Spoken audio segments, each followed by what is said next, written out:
D'accord, c'est un lion. À trois, on chante. 1, 2, 3.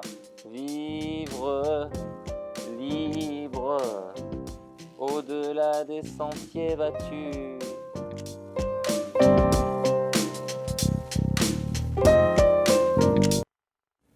Mesdames et messieurs, bonjour, bienvenue dans notre émission. Essayons de créer une vision aujourd'hui d'un monde où on peut vivre libre et où le travail est considéré différemment que comme de l'esclavage ou de la souffrance. On va pouvoir créer selon nos aspirations et selon la façon dont on a d'aimer notre travail, notre métier, nos collègues et le monde. On va en parler aujourd'hui avec Nadia Poleya, bonjour. Bonjour. Comment ça va? Très bien, merci. Nadia, tu es psychologue du travail. Oui, tout à fait.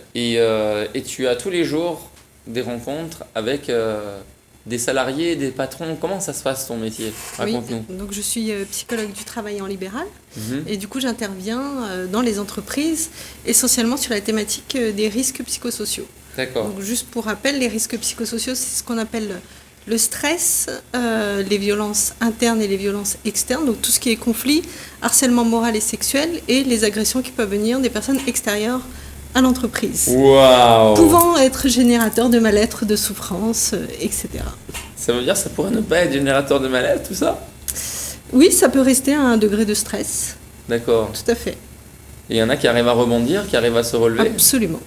L'être humain a une capacité, a des ressources et une capacité aussi de résilience. Et dans ces situations-là, toi, c'est quoi ton rôle? Alors, il peut être très différent, hein, on peut m'appeler pour différentes choses, donc ça peut être de l'écoute, du soutien psychologique, ça peut être de la gestion de conflits, une enquête pour suspicion de harcèlement moral ou sexuel, Mhm. et effectivement, quand les personnes sont agressées par les personnes extérieures à l'entreprise, effectivement, c'est de l'écoute.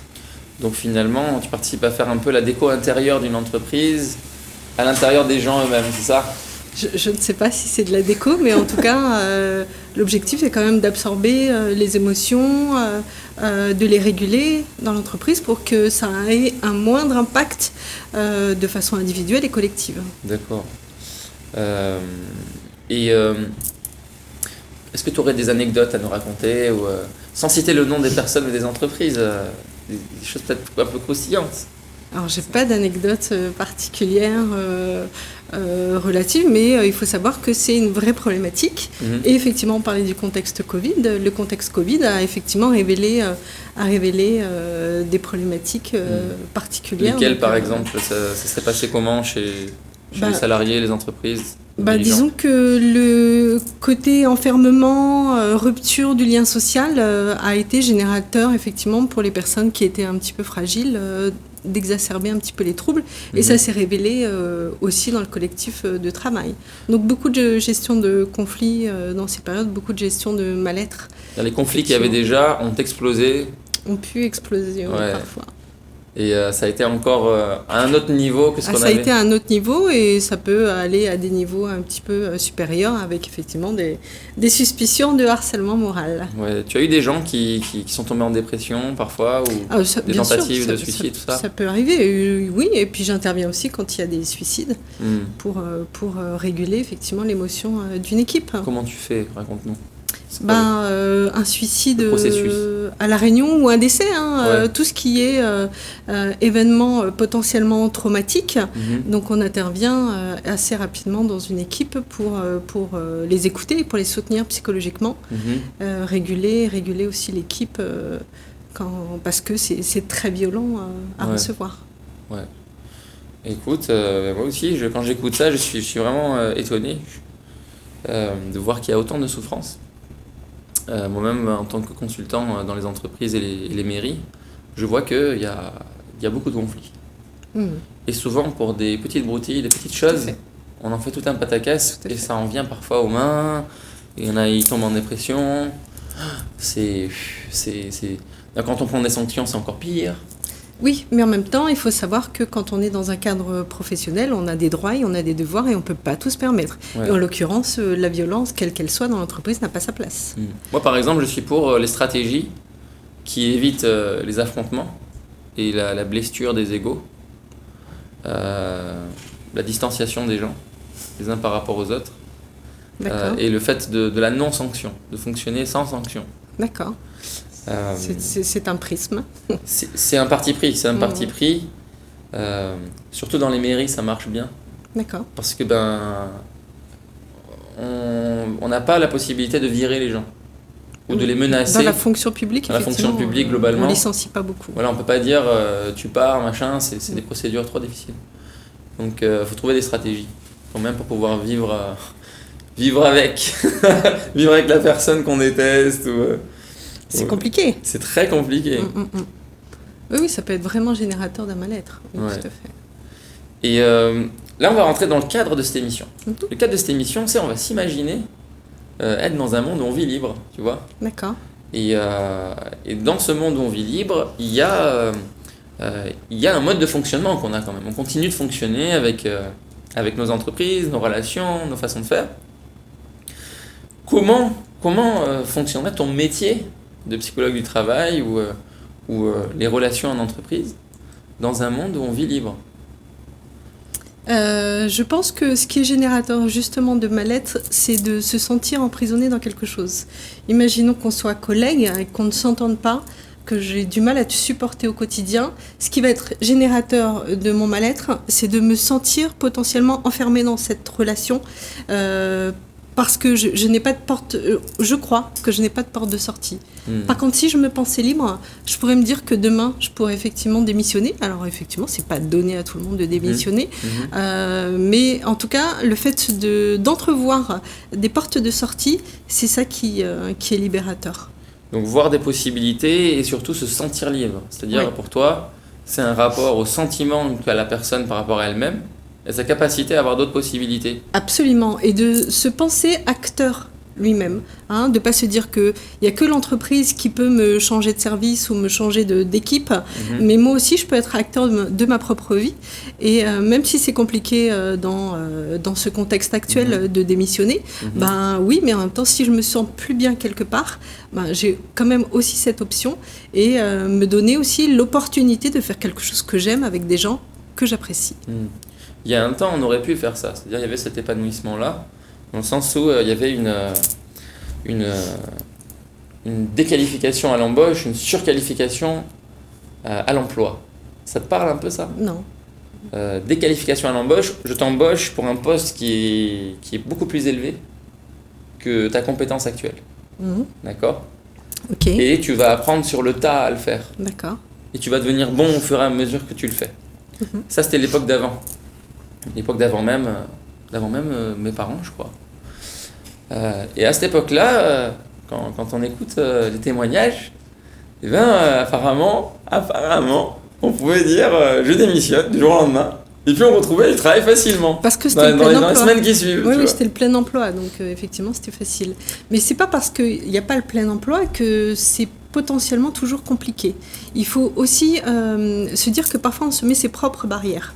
À n'importe quel âge ou à n'importe quel moment de sa vie, on peut se remettre en question, on peut se dire je suis pas heureux, je suis pas épanoui et j'ai plutôt envie de faire ci ou ça. Et vraiment, moi qui le vois, puisque j'ai aussi accompagné dans le cadre de bilan de compétences et de mobilité professionnelle, vers 40 ans, effectivement, il y a cette remise en question où soit on met sa vie de famille, son couple en question, soit on remet son travail. Alors, c'est pas systématique non plus, faut pas non plus généraliser, mais à ce moment-là, on a envie de se connecter à soi. Et quand on a envie de se connecter à soi, on a envie de faire un travail qui donne du sens, où on se sent épanoui.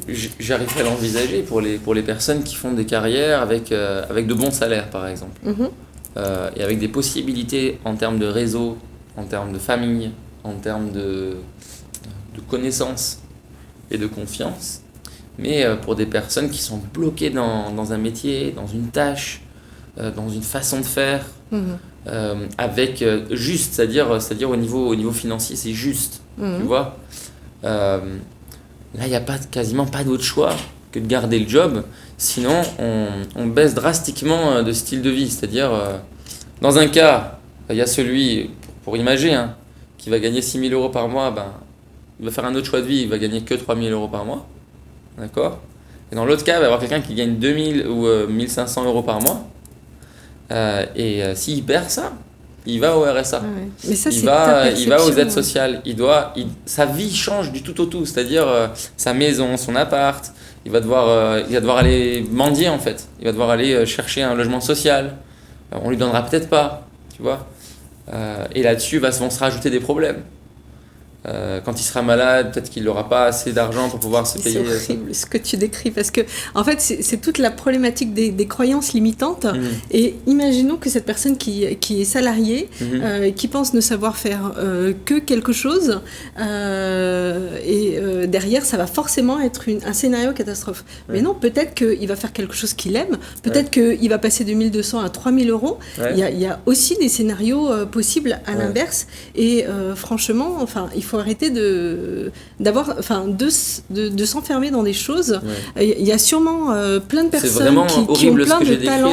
Oui, c'était horrible. Ah ouais, mais là, tu vas décourager tout ça. Ça t'a choqué un peu, parce que franchement, c'est pas. Moi, j'irai voir. Par exemple, j'irai voir les statistiques.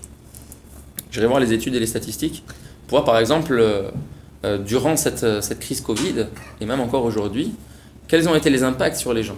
C'est-à-dire, est-ce que vraiment, celui qui s'est dit, moi, je suis resté chez moi, j'ai médité pendant le confinement, tout ça, est-ce que c'était pas finalement quelqu'un qui avait les moyens, en fait, de faire ça? Et parallèlement à ça, n'y a-t-il pas un certain grand nombre de gens, faudrait aller vérifier les études et les stats, qui, en fait, sont tombés dans une pauvreté monstrueuse. Elle est monstrueuse, cette pauvreté, c'est-à-dire, en dessous du seuil de pauvreté, il faut s'imaginer c'est quoi. Moi, je savais même pas ce que c'était avant de l'avoir vécu, par exemple. Tu vois, je disais les pauvres. Tu vois, je me disais les pauvres. Comment ils font? Eh ben, ils font avec ce qu'ils ont. Ils font avec au jour le jour. Psychologiquement, c'est un stress. Tu vois, c'est un stress même de se déplacer, ne pas avoir de voiture. Un stress de s'acheter à manger, tu vois. Regarder tous les prix. Voir lequel est moins cher, où aller. Le stress social. C'est-à-dire que je sois pauvre, certes, mais pourvu que les gens ne le voient pas. Tu vois. Et moi, je me pose la question, certes c'est horrible, mais peut-être c'est la réalité de milliers de gens ou de millions de gens. Dans quel cas, c'est un problème qui devient politique. Et le problème politique, c'est pas un truc qui est pris en charge par un politicien, tu vois, avec sa petite rose là. C'est en fait un truc qui concerne un certain nombre de gens, tu vois. Moi, je veux bien écouter le discours de ceux qui disent oui, il y a une évolution. Il y a une évolution, on passe de moins à plus. Mais si on regarde le contexte, si on regarde les chiffres, combien sont ces gens-là qui font plus? Quels étaient les leviers avec lesquels ils ont pu arriver à faire plus? Ont-ils dû faire des sacrifices, des concessions? Quel était le niveau éthique de tout ça? Par exemple, moi j'ai un ami, il a abandonné son jardin et il s'est mis à la bourse. D'accord. Et maintenant il gagne super bien, il gagne dans les 10-15 000 euros par mois. Tu vois que c'est possible. Voilà. Mais il me dit, Farzad, quand même, avant j'étais maraîcher, quoi. J'étais en contact avec la nature, maintenant c'est que les chiffres et les écrans. Et donc au niveau éthique, il a diminué un peu, du coup ça lui crée une sorte de crise éthique chez lui. Tu vois. Et puis je me demande, voilà, lui il a fait ça, mais combien d'autres ont fait ça? Est-ce qu'il y a 100 personnes sur 1000? Est-ce qu'il y en a 10? Est-ce qu'il y en a 1 sur 1000? Tu vois? Est-ce que c'est un phénomène de société où on va tous devenir traders? Tu vois? Mais après, je pense que tu as raison.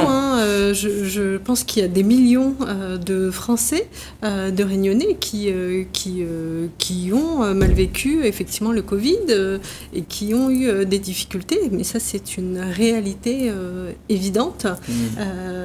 Ça ne veut pas dire que effectivement certains ne se sont pas servis effectivement de ce contexte de confinement et de crise Covid pour en faire quelque chose d'autre.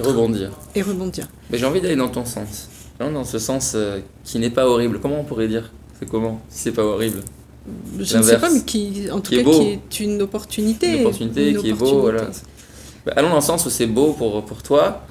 Comment ça se passe là, ce monde? C'est quoi le processus pour arriver à cette beauté de vivre ensemble avec les crises successives? J'ai envie de te dire, c'est une question d'état d'esprit, c'est une question de capacité de remise en question, c'est une question de volonté, c'est une question d'investissement. Chacun, à son niveau, peut se dire, allez, à ce stade de ma vie, j'ai plus envie, je veux faire autre chose, j'ai envie d'autre chose et je m'en donne les moyens. Et effectivement, je reste connectée à mes convictions et peu importe les conséquences derrière. D'accord. Donc nous sommes en face de quelque chose qui amène à de la beauté parce qu'il y a plus de volonté. De la beauté. Alors après, je veux pas donner un tableau noir et blanc. Ceux qui ont. Non, il n'y a pas de tableau noir et blanc, c'est sûr. T'as raison. C'est beau et les autres c'est noir. Ouais. Il y a des gens qui vivent très bien heureux en étant salariés et c'est possible aussi. Ouais. Donc, là, je suis dans une villa avec 5 chambres, vue sur la montagne, là en ce moment. Super. Et c'est vraiment un cadre de vie incroyable. J'imagine. Et je donne à manger au chien du propriétaire. D'accord. Je garde la maison, elle n'est pas à moi. J'ai pas 700 000 euros. Mais les boîtes de sardines que j'ouvre pour les chiens, c'est les mêmes que prennent un ami à Maoré à moi pour lui et sa famille. Et quand j'ai donné au chien avec le riz, parce que je lui fais un plat de riz aux sardines à l'huile d'olive, s'il vous plaît. Je me suis rendu compte que là, il y a une qualité de vie pour un chien qu'un humain est en train de se négocier par la force du poignet, des RSA pour lesquels on l'insulte et du travail qu'il doit faire en intérim. Tu vois, c'est pas stable ça. J'ai eu un petit soupir. Je dirais pas que c'est horrible, mais j'ai eu un petit soupir. Et tu vois, c'est pas noir ou blanc. Tu vois, moi j'aime autant le propriétaire de cette villa que j'aime mon ami Maoré, que je rencontrais aux abords d'une mosquée d'ailleurs. D'accord. Et c'est juste de confronter les visions. Parce que jamais dans les médias on va voir ça. De voir, il y a ça, et il y a ça, maintenant on en fait quoi? Tu vois? C'est pour aller dans le sens le meilleur pour tous. Tu vois? C'est-à-dire que moi par exemple, ce que je vois dans un sens global, c'est dans la crise Covid, par exemple dans ce contexte de crise, il y a ceux qui ont eu intérêt là-dedans et ceux qui ont perdu tout intérêt. Oui. Donc tu as ceux dont la cotation boursière est passée du 80 à 500, comme M. Bernard Arnault. Et puis tout à coup, tu as ceux qui ont tout perdu, quasiment tout. Et là, dans ce contexte-là, moi je me dis, mais qui profite?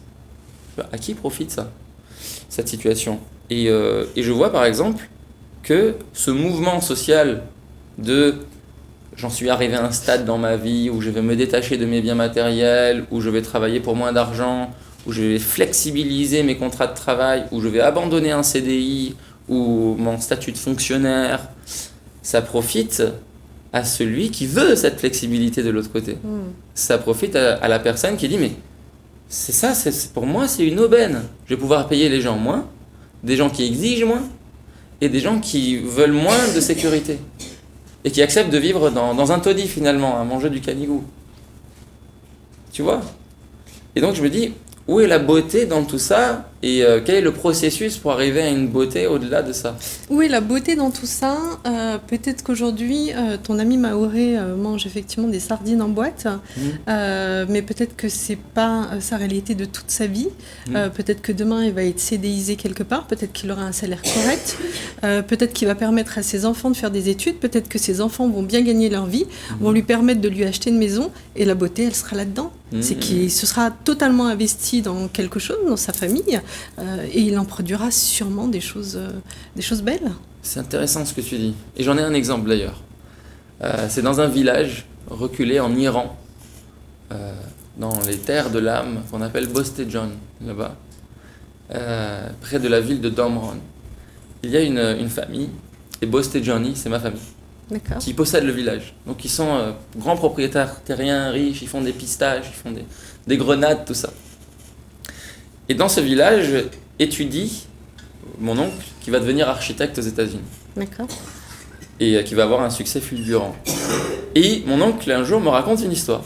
Il me dit, moi, dans ma famille, je n'avais pas la paix. Parce qu'il y avait tout le temps des conflits à cause des biens, à cause des successions, tout ça. Du coup, j'étais invité à manger chez la famille la plus pauvre de ce village. Et quand j'allais chez eux, vraiment, ils avaient que dalle, Farzad. Genre, ils avaient du pain des fois, du pain sec. Et puis, ils amenaient les légumes qu'ils avaient cultivés avec. Ils n'avaient même pas de riz, rien. Du coup, moi, des fois, quand j'y allais, j'emmenais. Et je vivais de l'amour à ce moment-là. Eh oui. Avec ces gens-là, que j'avais pas dans ma propre famille, avec mon père, avec mes sœurs, tout ça. Et bien, figure-toi que les enfants de ces familles-là et leurs petits-enfants ont mieux réussi que l'ensemble des gens de la famille qui étaient ses propriétaires. D'accord. Tu vois. C'est-à-dire réussite dans le sens vraiment financier, statut social. Je dis pas qu'ils sont tous devenus médecins, avocats ou grands propriétaires, mais ils ont acquis en bien beaucoup plus que les gens qu'ils servaient au départ, mais surtout dans un sens très vertueux, c'est-à-dire de respect de l'autre, d'amour de l'autre, d'accueil de l'autre.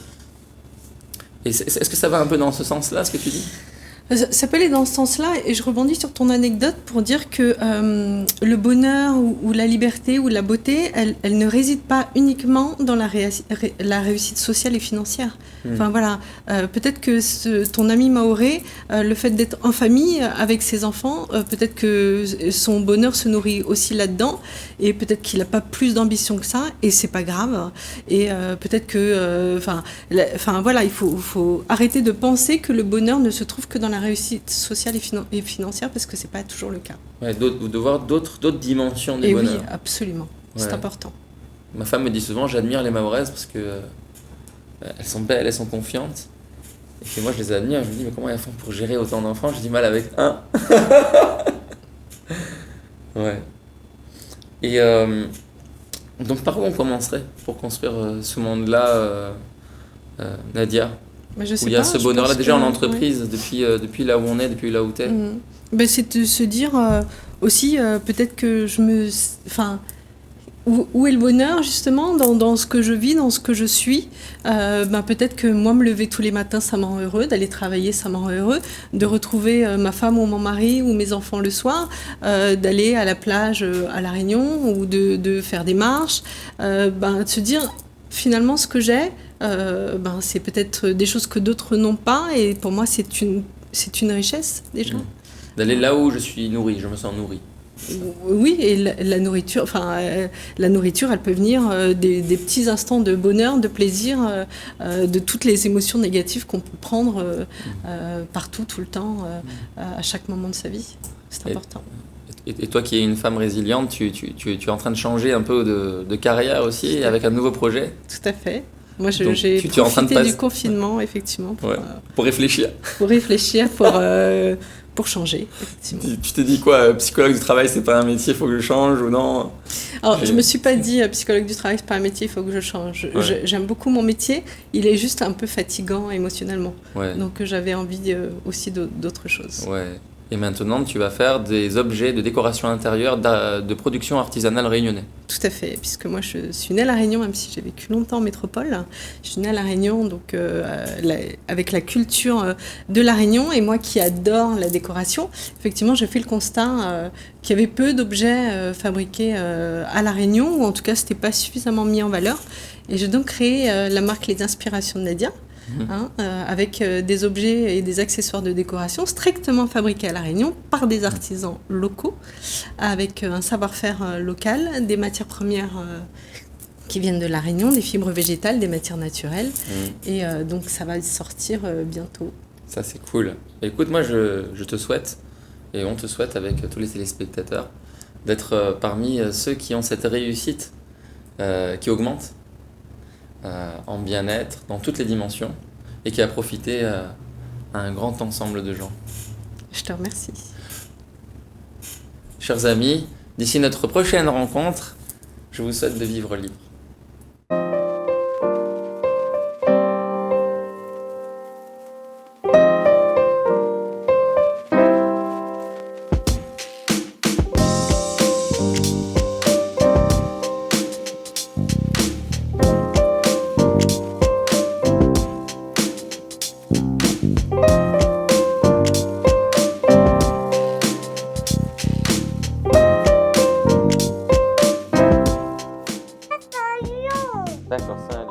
3, on chante. 1, 2, 3.